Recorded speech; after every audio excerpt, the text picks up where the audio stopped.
Hey everybody, Lady Cheryl here, and I want to welcome you to my YouTube channel. I changed the name of my channel because I'm going to be featuring more of what I'm doing. For example, I'm going to share with you how I'm helping to raise my 2 grandchildren that I live with. I'm going to share hydroponic gardening with you. I'm going to share with you some exciting traveling I'll be doing.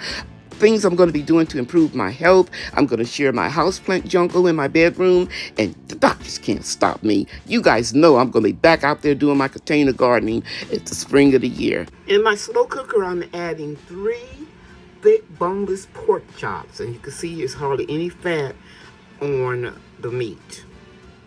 To the pork chops, I'm adding some cut green beans that has no salt in them, and I'm going to add no salt diced tomatoes. Then I'm going to add this okra and tomatoes and corn. A friend told me about it. It does have 390 milligrams of sodium in a serving, and there are about 3.5 servings in here. So what I'm going to do to remove some of the sodium is I'm going to rinse this can off in the colander so that I can get some of the sodium off. If you have high blood pressure or heart disease, the maximum amount of sodium you should intake a day is 1,500 milligrams. And because I have both of those conditions, I make sure that I don't consume no more than 500 milligrams a day. It may seem hard at first, but it really isn't if you eat fresh. Stay away from processed foods. I've thoroughly washed my bell peppers and my turnips, and I'm going to chop them up, make sure there are no seeds in the peppers, and I'll add this to my stew. The reason why I add turnips is because I'm trying to slim down, and turnips are an excellent substitute for potatoes. I chopped up the sweet peppers and the turnips, and now I'm adding them to my slow cooker. And I'll be back in a few minutes. When looking for your no sodium foods, make sure that you check the ingredients out if you have kidney disease, because you don't need to have preservatives or artificial ingredients. So you can see the only ingredients in this can of green beans is green beans and water. You can season your stew to your taste. I like a lot of black pepper, so I'm going to add that, and I don't measure anything. And I also like a lot of crushed red pepper flakes because I like my food spicy. And I'm going to mix this up. Sometimes I add dried onion powder and garlic, but I'm not feeling it today. Sometimes you just want a different taste, so I just want to taste the sweetness of the green peppers and the tomatoes, so I'm not going to add anything that's going to disguise it. But season it to your taste and what your family likes, because I'm the only one that's going to be eating this. And my grandbaby Bria, anything I cook, she wants to have some of it.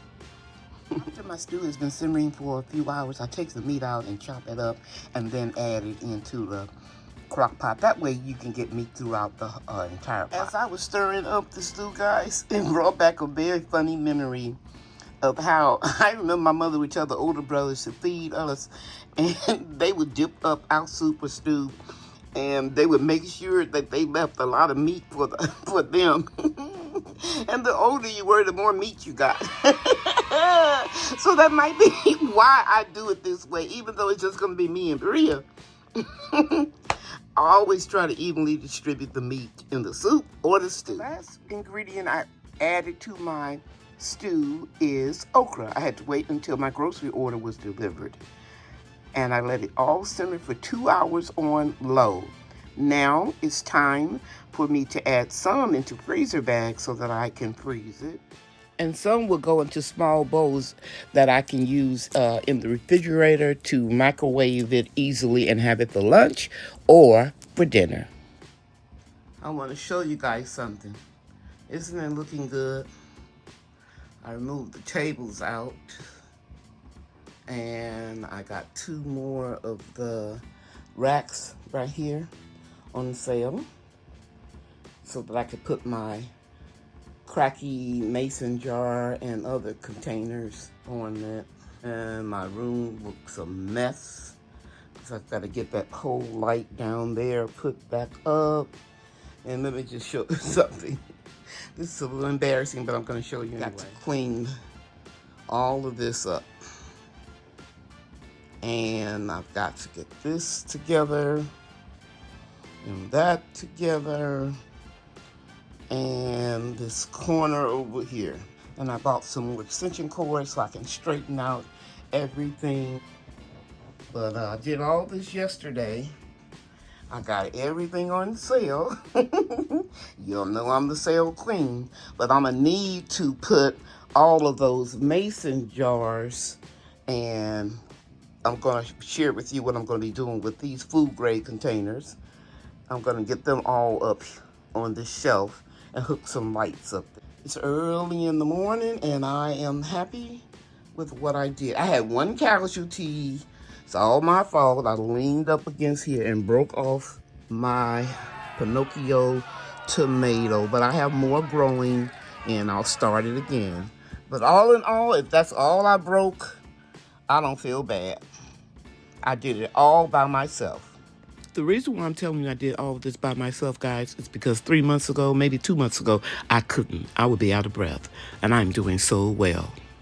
Where we have that big pot container there with all the cords in it and the power strips, we are now securing them to the shelving units in a straight line, and then we will connect our extension cords and power strips as we need them. Okay, so now the next set of cords on the top, you're going to join them in and put another zip tie. So what I'm trying to do, Brian, as I explained earlier, I want to explain to my viewers, I want a straight line at the bottom, connecting all the systems, and a straight line at the top, connecting all the systems. So we don't have that big mass extension cords and what have you, we have to walk over and trip. Okay? Now, you see the humidifier right there? Yes. You need to go down there and add it to the top row. Hello everybody, it's me, Bria, and I'm recording this part of my grandmother's video. As you can see, it's all straight and neat, and my grandmother and my brother zip tied all of this together to make it neat. And the cords used to be really tangly, and now they fixed it. And what were they in with all the cords? A little black bucket. And they were all tangled up. Horribly. And tell them what Brian used to do when he would walk down the aisle. He would go and walk down the aisle and he would knock down plants. And what would happen with the plants? It would spill the dirt and it would get on the rug. And who would get it up? Their mama. Okay. All right. Thank you, Rhea. This is where Brian and I left off last night. And so now I'm going to come in here and I'm going to straighten out these cords and pull them as taut as I can and use these little inexpensive dollar store zip ties. And then I'm going to push as much as I can up under this shelving unit here and zip tie it so that we won't trip when we come through. But it is much better now. And then also I've got to secure this side. This is the grow lights over here. It's up in that little nook right there. I'll secure this area in here and then vacuum and we'll be good to go. You can see here I finished the project and I'm very happy and satisfied with it. And I just want to share with you the reason why I stress the importance of getting all of that big glob of cords that were all tangled is because not only did my grandchildren trip and actually fall, but I almost fell. And you know, as a senior citizen, you gotta be careful. We can't be falling and breaking nothing. So now I can walk through here with ease and turn on my humidifier. I have one here, and I have one over there, and then I have one all the way over there. And I have them numbered so that I will know when it's the last time I cleaned one and which one. because you can get a little forgetful when you get a little bit older. I also do that to my hydroponic systems. I'm gonna show you in a minute how I have them numbered. I think I showed you in the last video. So I'll show you a note in my journal and let you see how I keep up with the cleaning. I record in my gardening journal as well as the notes in my phone the dates that I clean my systems and if they're new and I clean them. As you can see here that I indicate that systems number 11 and 12 were brand new, and then I have a note of the ones that I need to clean, and only one I need to clean is number 3, and it's not being cleaned yet because it's being currently occupied with growing 2 tomato plants. So as soon as they complete the life cycle, then I will clean it, and then that means that all the systems were cleaned in February, and then I'll start all over in 2 months. Now that I've shown you how I keep up with the dates and any conditions in the hydroponic systems that I may find, let me show you what can actually be growing in your system that you don't see because the lid is over. See right there? That's algae. You see all along this cord that leads to the pump. It is supposed to be black, but you can see it's covered with some type of fungus. And you can see fungus all over here, all around the edge of the container. Yeah, so it's a lot of gook in there. I'm going to drain it, flush it out. Then I take a paper towel with 3% household hydrogen peroxide, and I'm going to clean all that out and rinse it again. I'll be back when I'm done. I mentioned before, this is the garden cube. I made sure I cleaned the filter out real good. It's okay. I don't know if you can see it. Right over in there. Pull this up, which is the connection to the pump that fits in those grooves. I wiped it down really well with hydrogen peroxide, and I see a little bit of white fungus right there. I'm going to get that. I didn't see it before, and right there. And then after I do that, I'm going to put my solution of fertilizer that's half tap water and half distilled water. I have completed the setup after I have cleaned the hydroponic system and the lid. If you're new to my channel, the reason why I put the aluminum foil on it is because the surface scratches up easily and it can stain with the calcium and other chemicals that are in the fertilizer. I'm allowing this tomato plant to just lean over here, even though you can see I have a stake in here. For some reason, it wants to lean that way toward the light, and I'll let it, because we don't need any light on these seeds until they germinate. And then I'll lasso her in and let the light come down lower so that the seedlings will grow and not get real tall and lanky. For example, you can see that I raised the top off of this garden cube system this morning and was delighted to see seedlings that germinated overnight. So I made sure that I keep the light close. One more thing I want to tell you, I just used a regular aluminum foil to cover up some of these systems when I did it. This one, you can tell, it's a little heavier aluminum, and I purchased it at, I believe, Walmart. It's a commercial grade, and so I'm hoping that it won't tear as easily as the regular Reynolds wrap. I was recently asked, why do I take my plastic domes off of my baskets after they germinate? And the reason I do that, and other YouTubers may not, is because everybody's growing situation is different. For example, I am growing tropical plants in the same room, which requires me to have 3 humidifiers. If I don't take that plastic dome off, my plants get too much moisture, they begin to wilt and die. All right, guys, I'm here with my twin, my niece. Say hello to the people. And we're gonna, he is treating us to lunch today. I'm also here with my fabulous mother, who did not really wear any lip gloss. What's that? Yeah.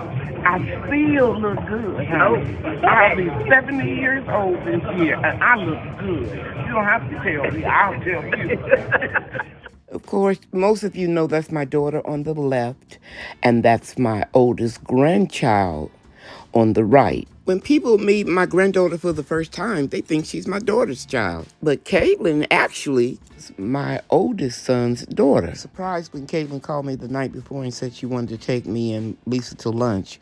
But you guys know that we couldn't let her just pay for that. She's a senior. She's going to a very prestigious school.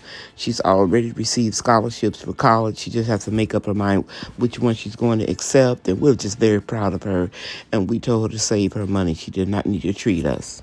We had a really good time, but when I started to order my entree, my daughter started rolling her eyes because she thought I was going to give the waitress a hard time when I asked for any low-sodium meals.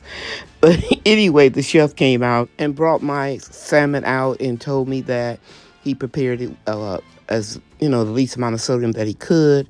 And then later he sent over a plate of roasted potatoes that were seasoned very well without any salt. And it was complimentary, and we just thought that was really nice. If you're wondering why I started so many seeds in the systems, it is because I am going to be moving them into mason jars, as I've done here. Okay? And over there. And my homemade hydroponic system back there. But I want to show you these. Aren't they beautiful? Bria and I decorated them. We're going to put noses on them next. Look at that basil. Just a couple weeks old, guys. This basil grows very fast, as well as lettuce. I don't have to label anything at this point because I know what it is. After you've been gardening for a while, you'll know. This is Tom Thumb lettuce. This is Tom Thumb lettuce. You can see the way it grows in a circular pattern.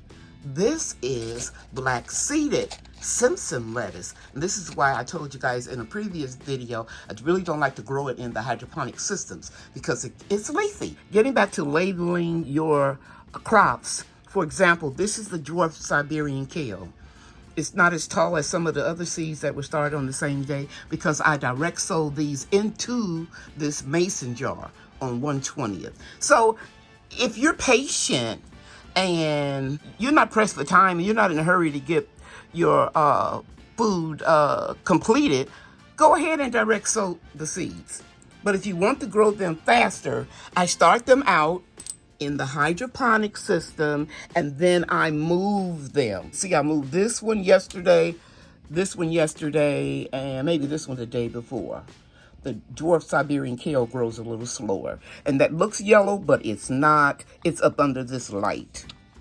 If I take it out, I can show you that it's a healthy green. Look at that old pole basil. It's a purple color. I have some more seeds germinating because I want to add a little more color and pizzazz to my garden. And plus, it's healthier. It's been scientifically proven that the colorful greens, especially purple, is healthier than just the green ones. Now here's the contest with my bumblebees there. These are 2 food grade containers. I just put socks on them. I covered the tops with tape. Right now I have this aluminum foil while I have the fertilizer and the distilled water and tap water in there, waiting for the seeds to complete the germination process and get a set of leaves on them before I move them into here. So this is what I want to ask you guys to do. If you can guess what I'm going to grow in here, drop it down in the comments. I'm going to be sending seeds to the first 3 people that guess it. I'm going to send you 3 packages of brand new seeds that I purchased before I became ill. And I realize now that I can't do all that outside gardening. And I don't want to grow some of these varieties inside the hydroponic systems because they get large.